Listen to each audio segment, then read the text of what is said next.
Hi guys, welcome back to the channel. Today we are going to take a look at the runway extension project at the Sangster International Airport.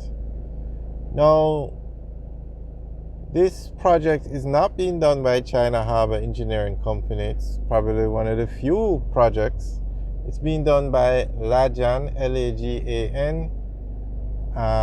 It's a foreign company, and I guess S&G is a part of it. I think that's a local company. You can see the sign. Alright, so the largest airport in Jamaica is the Sangster International Airport. But as of today, the longest active runway in Jamaica is at the Norman Manley International Airport, which I think is like 2,800 meters. But this airport, the Sangster International Airport, is far busier. So they decided to extend the runway at this airport, and that's what's going on here now. So this runway is going to be 3,060 meters when finished. As you can see, it's still under construction.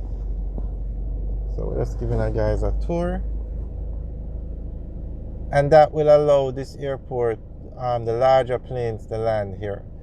Now, what's happening is a lot of tourists are coming in from Asia and Europe, and the planes that fly those routes are the big planes, huge planes. So they need a lot more runway length, basically, to land. So you find a lot of these carriers can't fly directly into Jamaica. They have to fly into, say, Miami, and then the passengers get a flight from Miami to Jamaica. So with this runway being extended, it will allow those planes to fly, or some of those planes to fly into Jamaica. Now, for the massive planes, or basically the largest planes that fly today, need a runway of 3,600 meters minimum to land. And this runway is going to be 3,060 meters.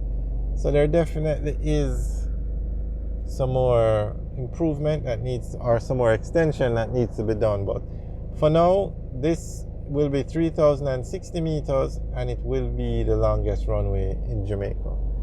Now, Jamaica has two other international airports. The Norman Manley International Airport, that runway is 2,800 meters, but that airport is on the Kingston Harbour. It's on the Palisades Strip. So it's going to be very difficult, or I should say very expensive, to extend that runway. So this airport is much easier to extend the runway, and it's also the busiest airport. So chances are those flights coming in from Asia those passengers will be heading to Montego Bay eventually. So it's best to upgrade this one. So the third international airport is the Ian Fleming International Airport.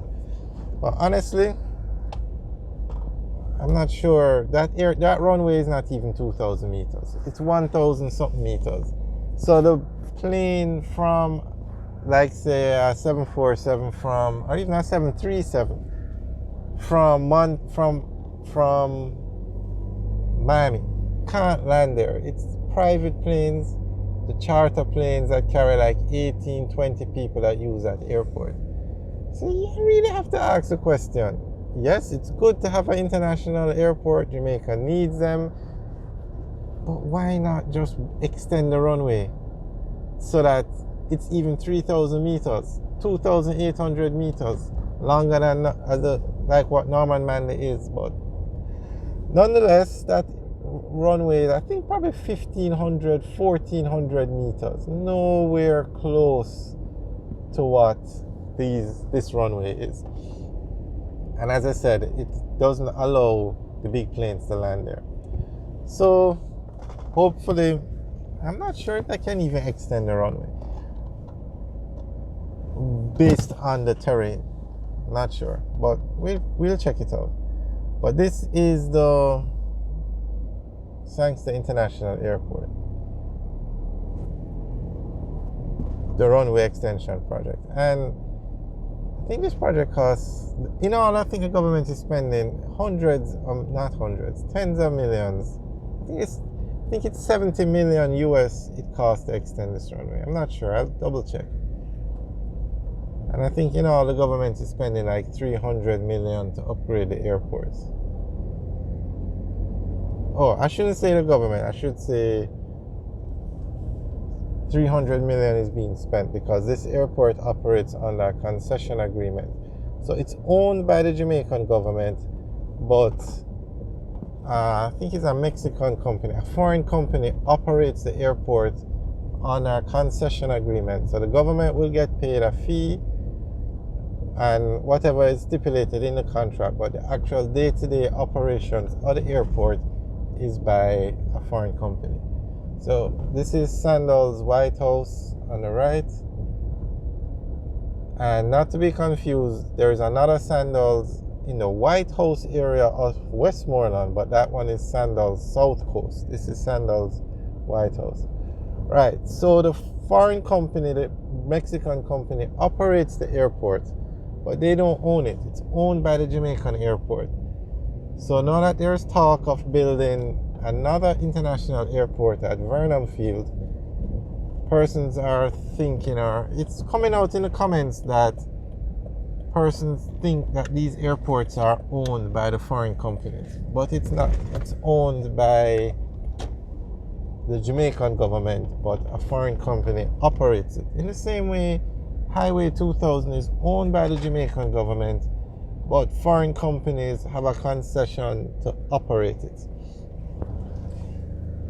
Alright, so this is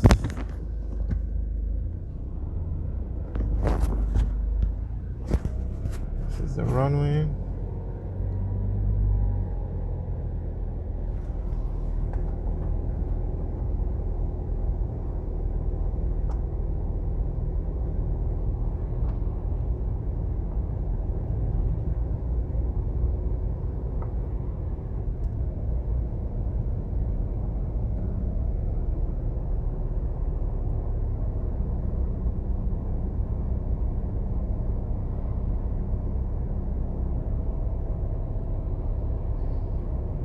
Actually, the name on that hotel, well, it says Sandals Montego Bay, but I'm sure it's Sandals White House is the official name.